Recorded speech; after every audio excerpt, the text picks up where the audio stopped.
Nadie te quiere aquí, dijo mi hermana. Mis tutores asintieron en señal de acuerdo. No discutí, solo hice mis maletas.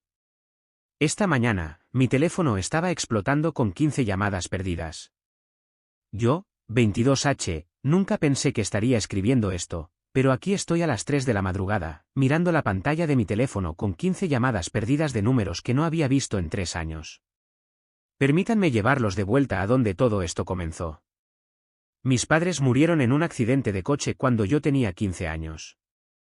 Mi hermana, Emma, tenía 19 entonces, ya en la universidad, y nuestros tíos se convirtieron en nuestros tutores legales.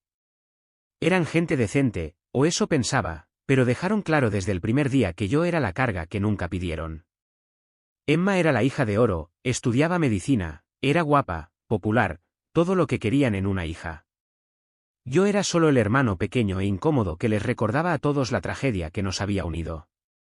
La casa siempre se sentía diferente cuando entraba en una habitación.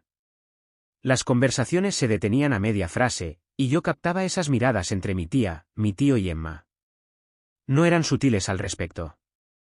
Las cenas familiares se convirtieron en ejercicios de exclusión, donde discutían los logros de Emma, su novio, sus planes de futuro, mientras yo me sentaba allí, empujando la comida en mi plato como si fueran muebles. ¿Intenté encajar? De verdad que lo intenté. Me uní al equipo de debate, saqué buenas notas e incluso ayudé en casa sin que me lo pidieran. Nada funcionó. El muro invisible entre nosotros solo se hizo más grueso con cada mes que pasaba. Mi tía suspiraba cada vez que pedía algo, material escolar, permiso para salir con amigos, incluso cosas básicas como ropa nueva cuando la mía se me quedaba pequeña. Mi tío soltaba un gruñido de reconocimiento cuando intentaba compartir algo sobre mi día, para luego volver a centrar su atención en su periódico o teléfono. Emma era la peor parte. Actuaba con dulzura cuando había otros cerca, interpretando perfectamente el papel de hermana mayor cariñosa, pero cuando estábamos solos, la máscara se caía. Hacía comentarios sobre cómo estaba agotando los recursos de nuestros tutores, cómo debería estar agradecido de que me hubieran acogido en lugar de dejarme ir a un hogar de acogida. Tenía esa manera de hacerme sentir como un intruso en lo que también debería haber sido mi hogar. El punto de inflexión llegó durante mi último año de instituto. Me habían aceptado en una universidad estatal decente con una beca parcial. Estaba emocionado. Por fin, algo bueno estaba pasando. Pensé que tal vez esto cambiaría la forma en que me veían, que demostraría que no era solo un peso muerto.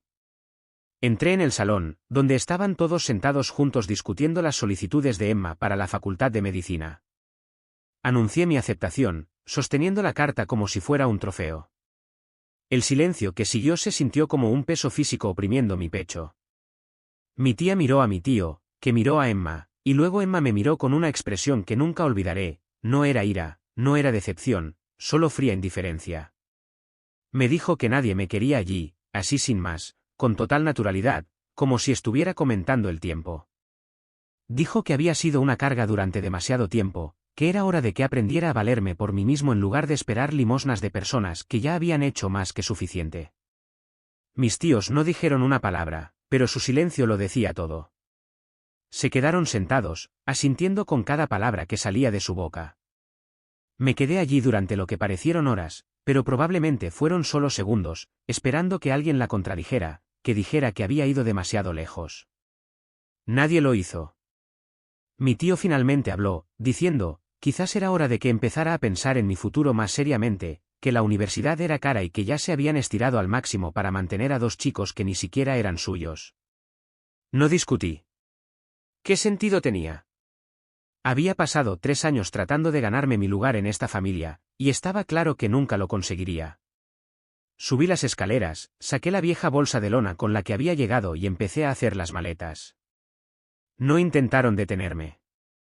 Ni siquiera subieron a ver cómo estaba. Tenía unos $800 ahorrados de mi trabajo a tiempo parcial en el supermercado local. No era mucho, pero era suficiente para empezar en otro lugar. Me fui esa noche mientras dormían, tomé un autobús de Greyhound a la ciudad donde estaba mi universidad y nunca miré atrás. Los siguientes 3 años fueron los más difíciles de mi vida, pero también los más gratificantes. Tuve 2 trabajos mientras iba a la universidad a tiempo completo, seguridad nocturna en un almacén y turnos de fin de semana en un restaurante. Viví en el apartamento más barato que pude encontrar, comí fideos ramen más días de los que me gustaría recordar y usé los mismos 3 conjuntos de ropa en rotación hasta que se deshicieron. Pero lo logré. Tenía que hacerlo. No había red de seguridad, ni familia a la que llamar cuando las cosas se ponían difíciles, ni nadie que me sacara de un apuro cuando no podía pagar el alquiler. Cada semestre era una batalla para reunir el dinero de la matrícula, cada mes era un cálculo cuidadoso de qué facturas podía permitirme pagar con retraso. Aprendí a arreglar mi propio coche, a cocinar mis propias comidas y a resolver mis propios problemas. La universidad no fue solo para obtener un título, fue para demostrarme algo a mí mismo. Me lancé a mis estudios con una intensidad que me sorprendió incluso a mí. Me especialicé en informática, pasé incontables horas en el laboratorio y me gradué summa cum laude. Y lo que es más importante, conseguí un trabajo en una empresa tecnológica emergente incluso antes de cruzar el escenario para recibir mi diploma. La empresa era pequeña pero crecía rápidamente, y yo tenía un hambre que impresionó a mi jefe. Mientras otros recién contratados intentaban encontrar un equilibrio entre el trabajo y la vida personal, yo trabajaba 60 horas a la semana y me ofrecía voluntario para cada proyecto desafiante que surgía.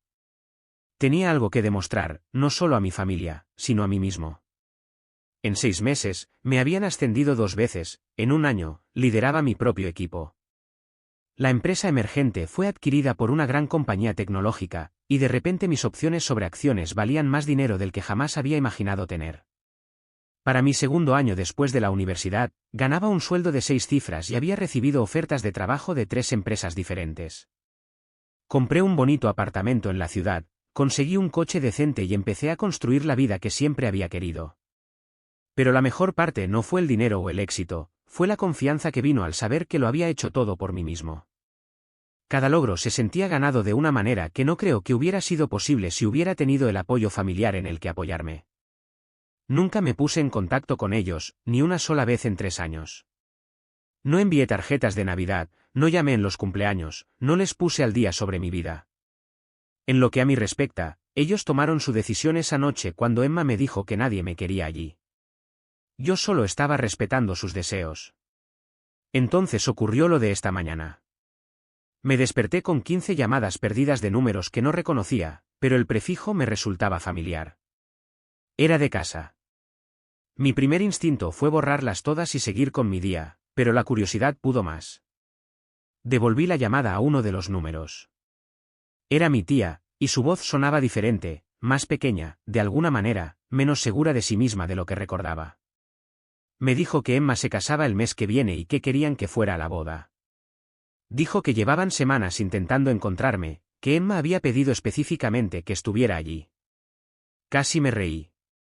Después de 3 años de silencio absoluto, querían que apareciera y jugara a la familia feliz para el gran día de Emma. Le pregunté a mi tía por qué pensaban que querría estar allí, dada nuestra última conversación. Se quedó en silencio un momento y luego dijo que se habían dicho cosas en un momento de ira que quizás no deberían haberse dicho. Quizás no deberían haberse dicho. No que estuvieran equivocados, no que lo sintieran, solo que quizás no deberían haberse dicho. Pude sentir esa vieja ira familiar creciendo en mi pecho, la misma sensación que tuve esa noche cuando hice las maletas. Pero entonces dijo algo que captó mi atención. Mencionó que el prometido de Emma era de una familia adinerada, que la boda iba a ser un gran y costoso evento, y que Emma había estado presumiendo ante todos de lo exitoso que se había vuelto su hermano pequeño. Al parecer, le había estado diciendo a la gente que yo era una especie de genio de la tecnología, haciéndolo sonar como si siempre hubiera apoyado mi carrera. Ahí fue cuando todo encajó. No me querían allí porque me echaran de menos o porque se hubieran dado cuenta de que me habían tratado mal, me querían allí porque Emma me necesitaba para quedar bien delante de sus nuevos suegros. Se suponía que yo era su exitoso hermano pequeño, la prueba de que venía de una buena familia que producía personas de éxito. Le dije a mi tía que lo pensaría y colgué, pero ya había tomado mi decisión. Pasé el resto del día haciendo preparativos. Pedí tiempo libre en el trabajo, reservé un vuelo a casa y empecé a planificar. Si Emma quería a su exitoso hermano pequeño en su boda, lo iba a tener, pero no de la manera que ella esperaba. Actualización 1. Volé a casa 2 días antes de la boda. El pueblo se veía exactamente igual, como si se hubiera congelado en el tiempo desde que me fui. Me registré en el hotel más bonito de la zona, un lugar que habría sido inimaginablemente caro para el chico de 18 años que se fue en un autobús de Greyhound hace 3 años. Había hecho mi investigación. El prometido de Emma venía de una familia de dinero, su familia poseía una cadena de restaurantes de éxito por todo el estado. La boda se celebraría en el club de campo, con más de 200 invitados esperados. Emma, al parecer, llevaba meses planeando esto, por lo que pude deducir espiando las redes sociales, se había estado presentando como si viniera de una familia estable y solidaria. La cena de ensayo fue la noche antes de la boda. No estaba invitado, obviamente, pero me aseguré de que me vieran por el pueblo. Fui al supermercado donde solía trabajar, vestido con un traje que costaba más de lo que yo ganaba en un mes. Mi antigua jefa apenas me reconoció, pero cuando lo hizo, la noticia se corrió rápidamente. Los pueblos pequeños son así. Cené en el restaurante más elegante del pueblo, al que mi familia solía ir en ocasiones especiales cuando mis padres vivían. Me aseguré de dar una propina generosa y de charlar con el personal. Para cuando me fui, medio pueblo sabía que había vuelto, y todos hablaban de lo diferente que me veía, de lo exitoso que parecía. La boda era a las 2 de la tarde. Aparecí exactamente a la 1:45, vestido con un traje de carbón perfectamente entallado y zapatos de cuero italiano. Tenía buen aspecto, y lo sabía. Y lo que es más importante, parecía exitoso de una manera que sería imposible de ignorar. En el momento en que entré en el club de campo, la conversación se detuvo. Pude ver a la gente dándose codazos, señalando en mi dirección, susurrando. Mi tía me vio primero, y la expresión de su cara no tuvo precio, sorpresa, confusión y algo que podría haber sido orgullo, si no la conociera mejor. Emma estaba en la suite nupcial, pero la noticia de mi llegada no tardó en llegarle. Salió a verme, todavía en bata y con el pelo a medio hacer, y por un momento, se parecía exactamente a la hermana que recordaba de la infancia, antes de que todo se torciera. Me abrazó como si fuéramos cercanos, como si los últimos 3 años no hubieran ocurrido, como si no hubiera sido ella la que me dijo que nadie me quería allí. Me dijo lo contenta que estaba de que hubiera venido, lo mucho que significaba para ella tener a su hermano pequeño en su boda. Me presentó a sus damas de honor como su exitoso hermano, un ejecutivo de tecnología, aquel del que siempre había estado tan orgullosa. Le seguí el juego. Sonreí, mantuve una conversación trivial y dejé que me presumiera ante cualquiera que quisiera escuchar. Su futura suegra estaba particularmente interesada en mi carrera, haciendo preguntas detalladas sobre mi empresa y mi puesto. Pude ver a Emma radiante mientras describía mi trabajo, como si fuera personalmente responsable de mi éxito. La ceremonia fue preciosa, eso se lo concedo. Emma estaba deslumbrante, su prometido parecía genuinamente feliz, y por un momento, casi me sentí mal por lo que planeaba hacer.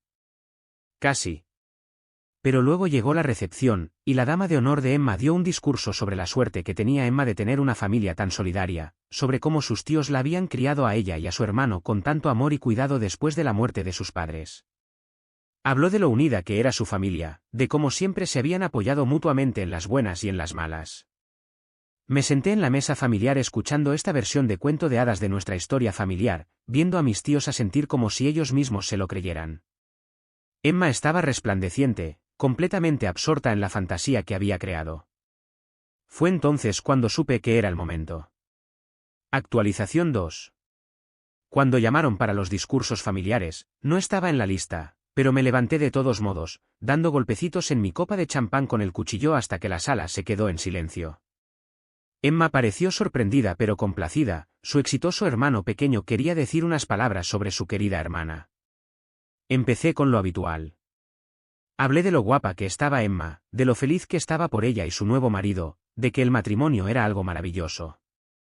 El público estaba encantado, especialmente los nuevos suegros de Emma, que sonreían a este joven elocuente y bien vestido que claramente sentía devoción por su hermana.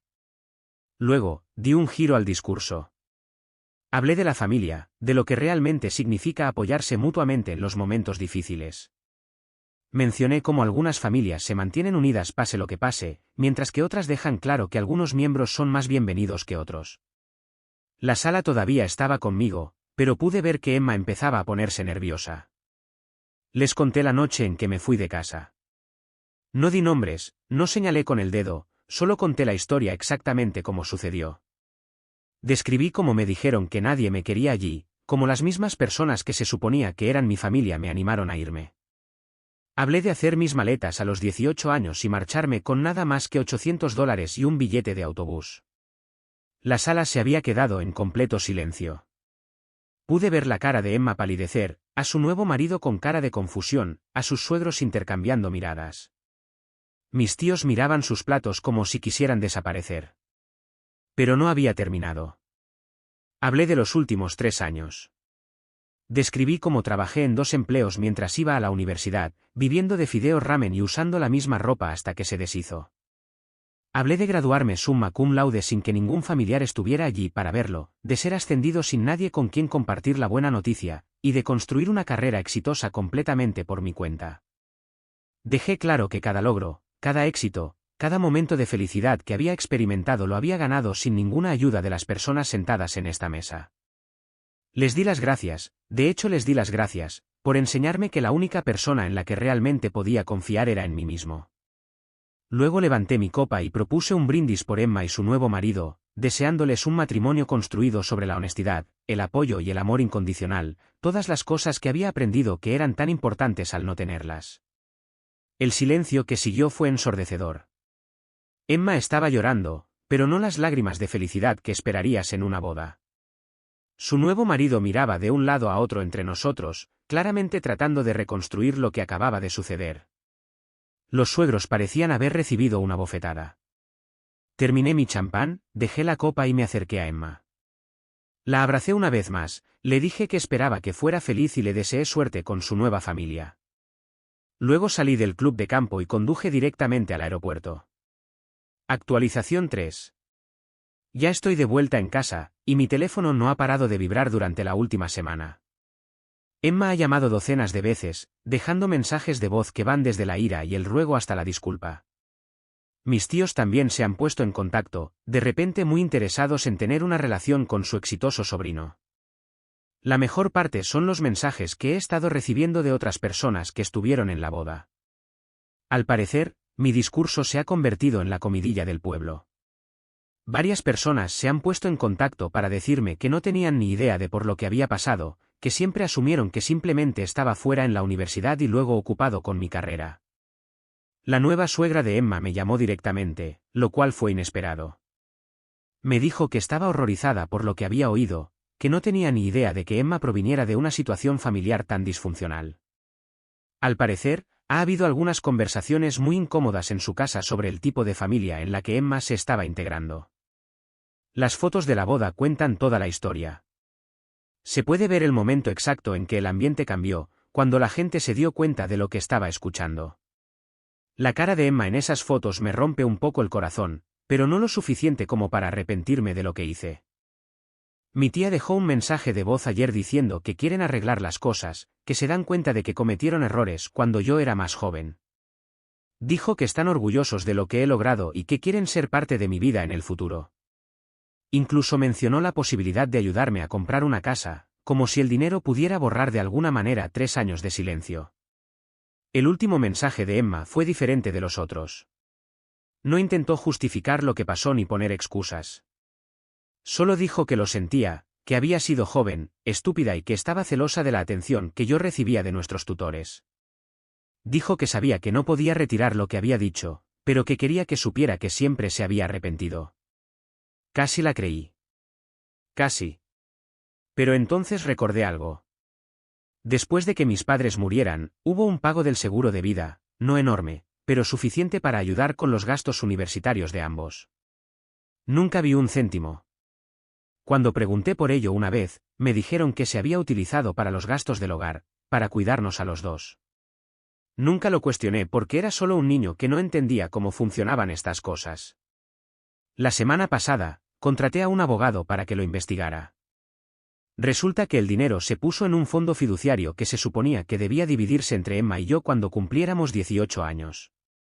Emma recibió su mitad cuando fue a la universidad. La mía nunca se distribuyó porque me había ido de casa, y afirmaron que no sabían cómo contactarme. $53.000. Eso es lo que estaba en una cuenta a mi nombre mientras yo trabajaba en 2 empleos y comía fideos ramen para poder ir a la universidad, un dinero que podría haberlo cambiado todo para mí, un dinero que me hicieron creer que no existía. Ya no estoy enfadado. La rabia es una emoción demasiado pequeña para lo que siento. Estoy decepcionado, pero no sorprendido. Así es exactamente como siempre han sido, personas que ven la familia como algo condicional, el amor es algo que hay que ganarse, y el apoyo es algo que pueden retirar cuando les conviene. El abogado dice que puedo reclamar el dinero más los intereses. Probablemente lo haré, no porque lo necesite ahora, sino porque es mío, y siempre lo fue. Y lo que es más importante, es la prueba de que incluso cuando tuvieron la oportunidad de ayudarme, incluso cuando había dinero específicamente reservado para mi futuro, decidieron no hacerlo. No responderé a sus llamadas ni a sus mensajes. No asistiré a futuras reuniones familiares ni intentaré reconstruir relaciones que nunca existieron realmente. Aprendí algo importante esa noche de hace 3 años cuando hice las maletas, a veces la familia en la que naces no es la familia que te mereces. He construido una buena vida para mí, rodeado de personas que eligieron estar en ella en lugar de personas que se sentían obligadas a tolerarme. Tengo amigos que celebran mis éxitos y me apoyan en los fracasos. Tengo colegas que respetan mi trabajo y mentores que creen en mi potencial. Tengo un futuro que estoy construyendo, ladrillo a ladrillo, enteramente bajo mis propios términos. Emma tuvo su boda perfecta, al menos hasta que empezaron los discursos. Tuvo su marido rico y su cuento de hadas, justo hasta el momento en que la realidad se estrelló contra la fiesta. Espero que valiera la pena. Espero que los 3 años de silencio, las oportunidades perdidas para arreglar las cosas, la decisión de contactarme solo cuando necesitaba algo de mí, espero que todo eso valiera las pocas horas de fingir que éramos una familia feliz. En cuanto a mí, he terminado de fingir. He terminado de esperar disculpas que nunca llegarán o una aceptación que nunca se ofreció realmente. He terminado de ser el miembro de la familia al que solo reconocen cuando les conviene. Tengo 22 años. Soy exitoso, soy feliz y soy libre. Eso es más de lo que jamás pensé que tendría cuando tenía 18 años y hacía las maletas en una casa donde nadie me quería. A veces, la mejor venganza no es desquitarse, a veces es simplemente vivir bien y dejar que las personas que te hicieron daño vean exactamente lo que perdieron cuando decidieron que no valía la pena conservarte. Mi teléfono sigue vibrando con llamadas perdidas. Creo que lo apagaré por un... Comparte tus pensamientos en los comentarios a continuación y no olvides darle me gusta, compartir y suscribirte.